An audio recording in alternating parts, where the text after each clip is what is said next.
নমস্কার, আমি রাজীব চক্রবর্তী। আপনারা দেখছেন আপনাদের চ্যানেল অ্যাস্ট্রো রাজীব। মাসিক রাশিফল আজকের আলোচ্য রাশি বৃষ। বৃষ রাশি এবং বৃষ লগ্নের জাতক জাতিকাদের জুন মাস 2025 কেমন যেতে পারে থাকবে সেই নিয়ে আলোচনা। যারা আজকে প্রথম দেখছেন তাদের বলবো চ্যানেলটি সাবস্ক্রাইব করে নিতে, কারণ প্রত্যেক মুহূর্তের আপডেট পেতে চ্যানেলটি কিন্তু সাবস্ক্রাইব করে নেওয়া প্রয়োজন। আর ফোন নাম্বার, হোয়াটসঅ্যাপ নাম্বার তো থাকলেও চাইলে যোগাযোগ করতে পারেন। পরিবর্তনের মাস জুন। ইতিমধ্যেই শনিদেবের গোচর পরিবর্তন হয়েছে। শনিদেব আপনাদের নবম এবং দশম ঘরের অধিপতি, যোগকারক গ্রহ, তিনি চলে এসেছেন একাদশে। খুব ভালো একটা কিন্তু অবস্থান। রাহু চলে যাচ্ছে দশমে এবং কিন্তু চলে আসছে আপনাদের সাপেক্ষে, অর্থাৎ বৃষ সাপেক্ষে চতুর্থ ঘরে। মঙ্গল চলে যাবেন চতুর্থ ঘরে এবং একাদশ ঘরের অধিপতি দেবগুরু বৃহস্পতি, তিনি রাশি ছেড়ে আপনাদের দ্বিতীয় ঘরে অর্থাৎ ধনক্ষেত্রে প্রবেশ করেছেন, যেটা অত্যন্ত গুরুত্বপূর্ণ একটা সংযোগ। একাদশপতি ধনস্থানে প্রবেশ করা কার্যত ধনযোগের সূচনা। আবার দেখুন, যোগকারী গ্রহ তিনি আয় লাভ সাফল্যের ঘরে প্রবেশ করেছেন শনিদেব। এটি উপজয় স্থান এবং এই উপজয় স্থানে শনিদেবের প্রবেশ অত্যন্ত সুফল কিন্তু নিয়ে আসবে বৃষর জীবনে, যার সূচনা আপনারা বুঝতেই পারবেন। সূচনা হয়েছে, যার ফল আসতে শুরু করবে কম বেশি জুন মাস থেকেই। প্রথমেই বলবো যে জুন মাসে অনেক কিছু ভালো রয়েছে। সেই ভালোর আগে কোন কোন দিকে একটু সতর্ক থাকতে হবে সেগুলো একটু বলে নেওয়ার প্রয়োজন আছে। আমি মনে করি আমাদের কাজ আপনাদের ভালো এবং মন্দ দুটো দিকেই হাইলাইট করে দেওয়া, যাতে আপনারা সব ক্ষেত্রে ঠিকঠাক বুঝে চলতে পারেন। প্রথমেই বলবো শরীর স্বাস্থ্যগুলোর দিকে একটু নজর দেওয়ার প্রয়োজন থাকবে। যারা ফুটবল খেলেন বা যারা নৃত্যশিল্পী, তাদের পায়ের দিকে যেন কোনো রকম চোট আঘাত না লাগে, একটু নজর রাখবেন। শ্বাসকষ্ট বা চেস্টের কোনো পেন, কোনো রকম স্কিনের কোনো প্রবলেম, এইসব দিক থেকে কিন্তু একটু সতর্ক থাকার প্রয়োজন থাকছে। অনেক সময় একটু দুর্বল বলে মনে হতে পারে বৃষ রাশি বা বৃষ লগ্ন যাদের, তাদের মায়ের স্বাস্থ্যের দিকে বিশেষভাবে নজর দিন। যাদের মা প্রেশারের রোগী বা রক্তচাপ ক্ষেত্রটা একটু বেশি আছে, তাদের দিকে একটু নজর দেওয়ার প্রয়োজন আছে। মায়ের ক্ষেত্রে আমি বলবো আগুন, বিদ্যুৎ, প্রদাহী তরল এবং কোনো রকম ধারালো বস্তু থেকেও তাদেরকে সতর্কতার সঙ্গে রাখতে হবে। মোট কথা, বৃষর পারিবারিক হেলথ, বাবা মা, নিজে এবং দাম্পত্য ক্ষেত্রে কোনোটাই জুন মাসটা কিন্তু খুব একটা মধুময় হবে বা ভালো থাকবে এটা বলতে পারছি না। এবার কিছুটা এটা নির্ভর করে ব্যক্তিগত জন্ম ছকের উপরে। ধরুন, অনেকেরই তো বৃষরাশি বা বৃষলগ্ন, যাদের ব্যক্তিগত জন্ম ছকে দশা, অন্তর্দশা, প্রত্যন্তদশা ভালো চলছে, কারণ প্রত্যেকেই জন্ম ছক আলাদা, প্রত্যেকের প্ল্যানেট পজিশন আলাদা। যাদের এটা ভালো চলছে তারা তুলনামূলকভাবে কিন্তু সুফল পাবেন। যাদের সেটা হয়তো চলছে না, তারা একটু সাফার করবেন। কিভাবে ভালো থাকবেন সেটা একটু অভিজ্ঞ কারোর সঙ্গে কথা বলে দেখে নিন। আপনাদের কী দশা অন্তর্দশা চলছে সেগুলো একটু বুঝে কীভাবে থাকতে হবে বা কোন পথে গেলে আরও উন্নতি হবে সেটা একটু দেখিয়ে নেওয়ার প্রয়োজন কিন্তু আছে। বৃষের যেটা সবচেয়ে ভালো সেটা হচ্ছে অর্থক্ষেত্র। এই মাস থেকেই অর্থক্ষেত্রের কিন্তু একটা ডেভেলপমেন্ট আপনারা দেখবেন। ধনপতি চলে আসবেন আপনাদের রাশি তথা লগ্নে। তারপরে তার অবস্থান হবে দ্বিতীয় ধনপতি, দ্বিতীয়পতি, তিনি দ্বিতীয় ক্ষেত্রে অবস্থান করবেন। সব কিছু মিলিয়ে মিশিয়ে আর্থিক যে দিকটা সেটা কিন্তু বেশ স্টেবল বলে মনে হচ্ছে। বৃষের যে ক্ষেত্রটা, আর্থিক ক্ষেত্র, গত মাসের তুলনায় এ মাসে অনেক ভালো থাকবেন। টাকা আসে কোথা থেকে? নাই চাকরি, নাই ব্যবসা, নাই সেলফ প্রফেশন। দেখুন, এই মাসে আরেকটা কথা আপনাদের বলে দেই, এই মাসে হাতে একটু অতিরিক্ত টাকা আসবে। কোনো সময় ফাটকা থেকেও কিন্তু টাকা আসার সম্ভাবনা। ফাটকা বলতেছি শুধু লটারি তা নয়। হয়তো কোনো একটা জিনিস কারোর কাছে টাকা আপনি গচ্ছিত রেখেছিলেন, কিন্তু সেটা অনেক দিন হয়ে গেছে, পাচ্ছিলেন না। আপনি ছেড়েই দিয়েছিলেন আশা, দেখলেন হঠাৎ এসে দিয়ে গেল। বা কোনো একটা কিছু ম্যাচিওর করে গেল। সেই ব্যাপারগুলো আসতে পারে। এই মাসে একটু সঞ্চয়ের দিকে নজর দিন। সঞ্চয়ের ক্ষেত্রটা কিন্তু প্রস্তুত হচ্ছে। আবারও বলবো, সঞ্চয় যেটা আপনাদের ভবিষ্যৎটাকে গড়ে দেবে, সঞ্চয়ের দিকে নজর দিন। যে কথা বলছিলাম, চাকরি ক্ষেত্রে যারা আপনার হায়ার অথরিটি আছে বা সহকর্মী আছে, তাদের সঙ্গে কোনো রকম গণ্ডগোলে যাবেন না। এমনও হতে পারে কর্মক্ষেত্রে কোনো সময় আপনার হায়ার অথরিটি বা সহকর্মীদের থেকে কোনো রকম অপ্রীতিকর পরিস্থিতি তৈরি হতে পারে।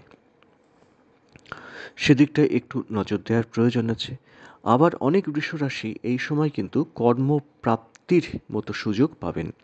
সেটা মনোমতো কাজ না হলেও কর্মজগতে প্রবেশের যে আনন্দ, সেটাও কিন্তু পাবেন।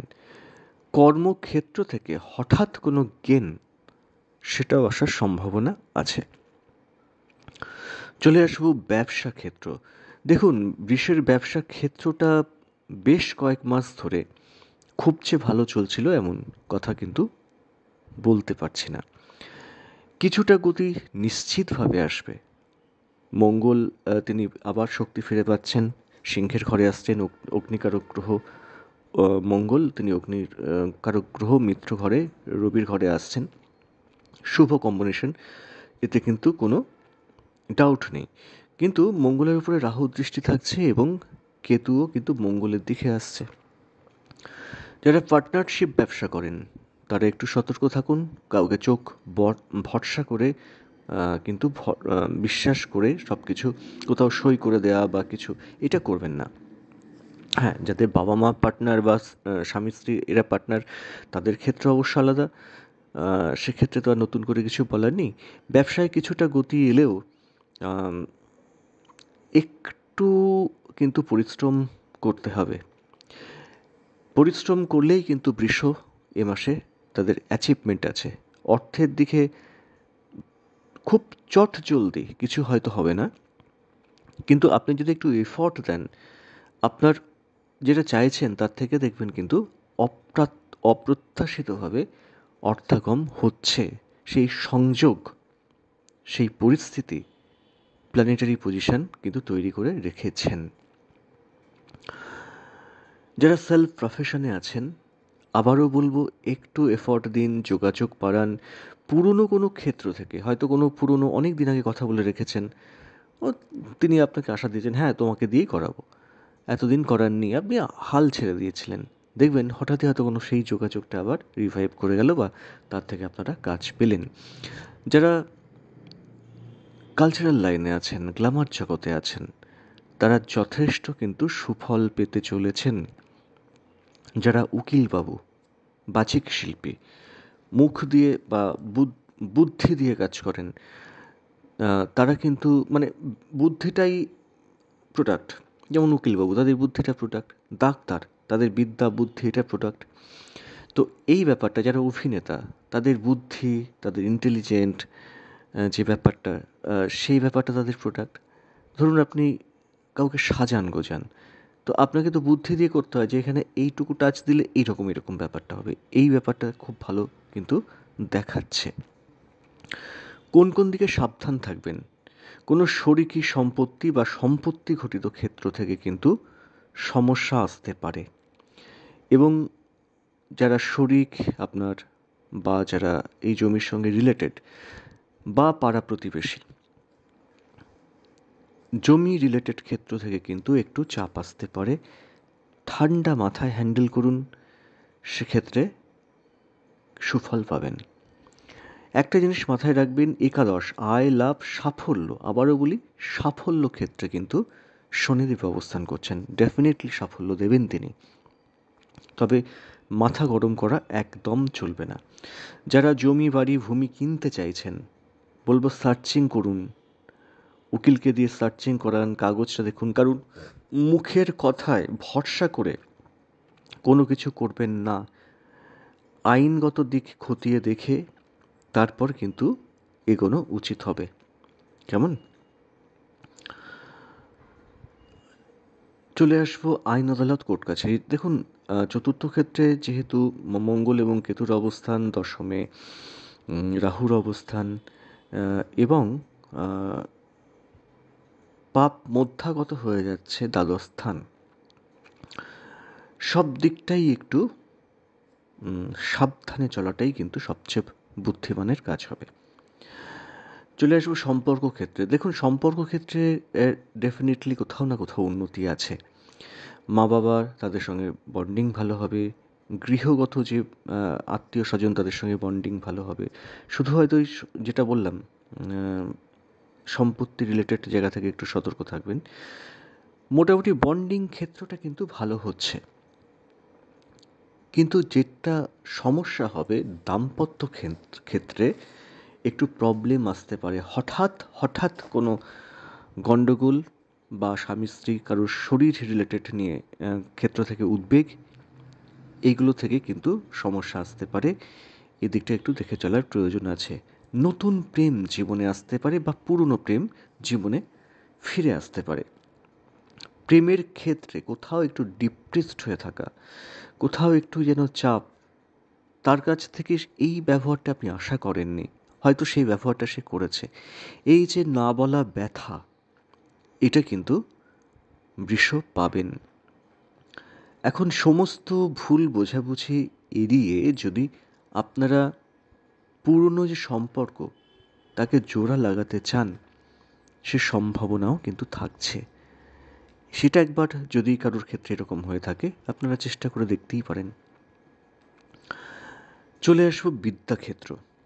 চতুর্থ ক্ষেত্রে রাহু দৃষ্টি, কেতু এবং মঙ্গল যোগ। মনটা কোনোভাবে একটু বিক্ষিপ্ত হয়ে থাকবে, মনটা একটু গরম হয়ে থাকবে, একটু ডিপ্রেসড হয়ে থাকবে, মন মানসিকতাটা বসতে চাইবে না। কিন্তু যারা উচ্চ বিদ্যার সঙ্গে জড়িত তারা এক্সেলেন্ট রেজাল্ট পাবেন এবং সাকসেস পাবেন। অনেক সময় দেখবেন উচ্চ বিদ্যার ক্ষেত্র থেকে বা সেই পরিবেশ থেকে, ক্যাম্পাসিং বা এই ধরনের কোনো ক্ষেত্র থেকে কিন্তু কর্মজগতে প্রবেশের সুযোগ মিলছে। উচ্চবিদ্যা এক্সেলেন্ট, নিম্নবিদ্যা ততখানি সুবিধার না, অন্তত এই মাসে। যারা গবেষণাধর্মী কাজের সঙ্গে জড়িত তারা তুলনামূলকভাবে কিন্তু শুভ ফল আশা করতে পারেন। যারা বিদেশে যেতে চাইছেন, একটু বাধা আসবে, চট করেই একেবারে মায়ের হাতের মোয়ার মতো ব্যাপারটা কিন্তু কিছু হবে না। যারা বিদেশে আছেন তারা একটু চাপে আছেন, এটা ঘটনা। কোনো জিনিস হতে গিয়ে বাধা পড়ে যাওয়া, কোনো জিনিস অনেক আশা তৈরি হয়ে গিয়েছিল এই কাল হবে পরশু হবে, দেখবেন সেটা ডিলে হয়ে যাচ্ছে। এই ব্যাপারগুলো কিন্তু এ মাসে বৃষর ক্ষেত্রে হওয়ার সম্ভাবনা থাকছে। যারা গর্ভবতী মায়েরা আছেন তাদের ব্যাপারটা একটু বলে দিই। যারা গর্ভবতী মায়েরা আছেন তারা তুলনামূলকভাবে খুব যে ভয়ের কিছু আছে সেটা কিন্তু দেখা যাচ্ছে না। সন্তান একটু বেয়ারা আচরণ করতে পারে, তাদের দিকে নজর দিন। যাদের সন্তান আছে তারা হয়তো একটু জেদি হয়ে গেল, তেজি হয়ে গেল, এই ব্যাপারগুলো হওয়ার সম্ভাবনা থাকছে। কি বললাম? হেলথ বললাম, অর্থ বললাম, বিদ্যা বললাম, সম্পর্ক বললাম, আইন আদালত বললাম, বিদেশে যারা আছেন তাদের কথা বললাম। আর কিছু যদি আপনারা জানতে চান কমেন্টসে জানাবেন, নিশ্চয়ই পরবর্তী ক্ষেত্রে আমরা সেটা চেষ্টা করব। আজ এ পর্যন্তই। নমস্কার।